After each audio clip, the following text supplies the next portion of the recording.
Hey, welcome back everybody. Today we're talking about a new die from Mighty Armory. Well, it's not necessarily a new die, but a fairly new company. So, Mighty Armory sent out this 223 full-length sizing die for me to test, and I'm telling you what, so far, I'm really liking it. So, let's jump in here, take a good up-close look at it. We're going to talk about some of the pros that this thing has too. So, let's go on the bench.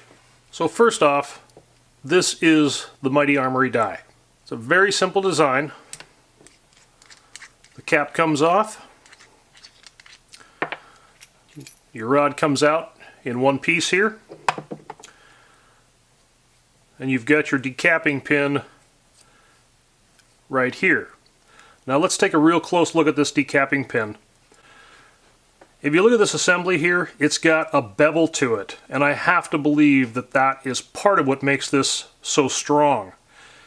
Not only that, but it's just not some flimsy pin, which makes this thing extremely durable. And the precision on these things is great. We're going to see that here in a second when we start running some of our cases through.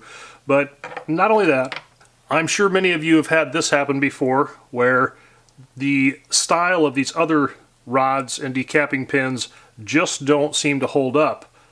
I've broken so many of these over the years, especially when you have a primer, and you know, if you've got crimped primers and stuff in cases, these things, I break them constantly, and so I just wind up buying a bunch of them, and well, it just doesn't work out so well. However, this one here, I've now run hundreds of cases of 223 through this die here, and I have yet to do anything to this other than make really, really good, consistent, resized cases. So, while we're talking about this piece here, let's talk a little bit about what it's made out of. This is an A2 steel, and it's heat treated. The Rockwell hardness on this is 62. It's got an absolute mirror finish polish in the bore here, which makes brass going in and out it's just like butter. It's great. I really do like that. So one thing I have found is the concentricity of my cases coming out after full-length sizing has been well under 1/1000th of an inch, and most of that I can chalk up to the wall thickness difference on the cases themselves, and we'll take a look at that here in just a minute too. So this is a relatively simple modular design, as they call it, and I would have to agree with that. It's just incredibly simple to use. You can also purchase a smaller diameter pin here down to 0.057, which is going to allow you to resize things like Peterson brass here, or Lapua brass, because they do have the smaller flash hole in the cases, so that is an option. And these things do change out really quick and easy. They also have one that does not have a pin, decapping pin at all, in case you want to deprime your stuff on just a universal decapping die or something like that. So all of them fit. The fit and finish on these things is just incredible. One other thing that I did notice about this, I'm running this die here in the mech press, and the tolerances on the external threading is so tight that I actually had to run a tap through my press to remove the paint out of the press because this was having a hard time screwing in. That in itself tells me the tolerances of these are just incredible, just out of the gate, just trying to put it in the press. Now, not a big deal. There was a lot of powder coat on the press, so, you know, I just cleaned that out real quick, and we're up and running. One thing that I will do here, I just put this back together just to show you how it comes, but one thing that I do like to do is I take this off, and I do run the Hornady lock piece here, and all that does is just allow me to just adjust it down to where I want it, to where it fits the press that I'm using, and just lock this down, good to go. So we're going to take a piece of brass that's been cleaned but not been sized yet. We'll put this in here, and just want to look at the swing on this. Just a massive amount of swing. A lot of run out there. Not looking good. Now, if we take one that's been resized in the Mighty Armory, see what that looks like.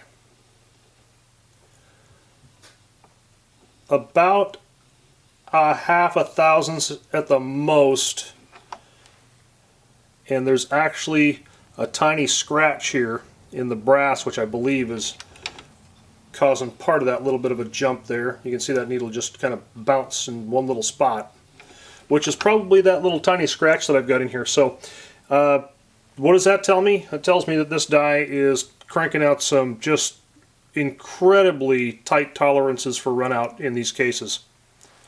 Now normally I would use just my homemade case cleaner, but I'm going to use the Unique here just because I've only got a small amount to do.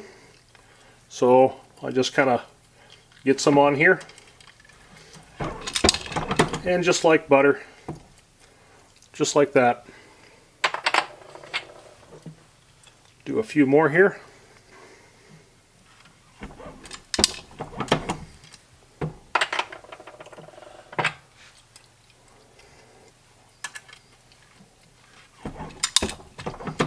This is just really smooth. You know how on a lot of dies you can almost feel, well in fact you can feel the tooling marks up inside the die as you run the case in and out?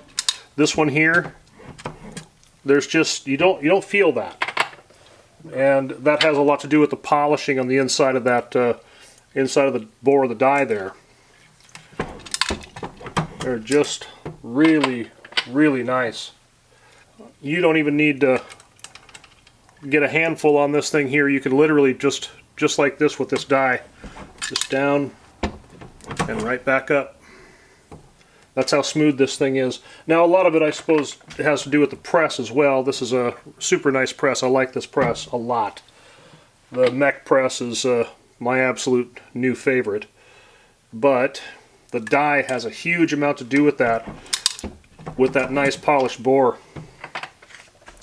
So there's kind of a real quick up close and personal look at the Mighty Armory die. I'm going to link this below.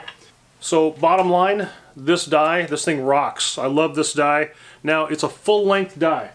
Now for those of you who know what I do a lot of shoulder bumping and neck tension and things like that.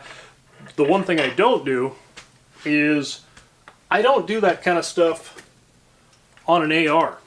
And the reason being is I want to make sure that the ammunition that we develop and run through ARs functions flawlessly, which usually requires a full length size.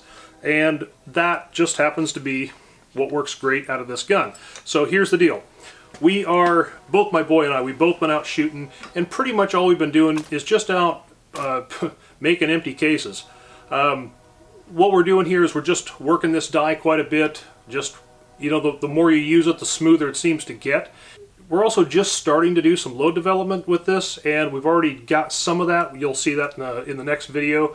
And part of this whole thing is we're testing out this track response scope, and so we're getting some load development based on accuracy, speeds, things like that, to see how the BDC reticle in this thing works, and so far things are turning out pretty good.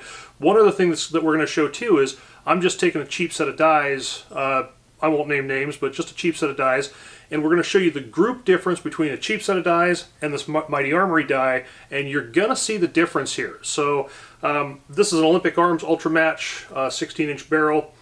Pretty quick twist, and this thing is just inherently accurate regardless, so but you got to have the right ammo. So I just wanted to take a few minutes and just talk, you know, a little bit about this Mighty Armory die and my thoughts on it. Again, I'll link this below, but you're going to be seeing a lot more of this as we shoot a lot more of this, and my boys also, and well, even the wives for that matter. So anyways, hey folks, thanks for watching, and stay tuned because we have a lot more coming up on this scope and that die and all kinds of other stuff, so stick around and we'll catch you next time.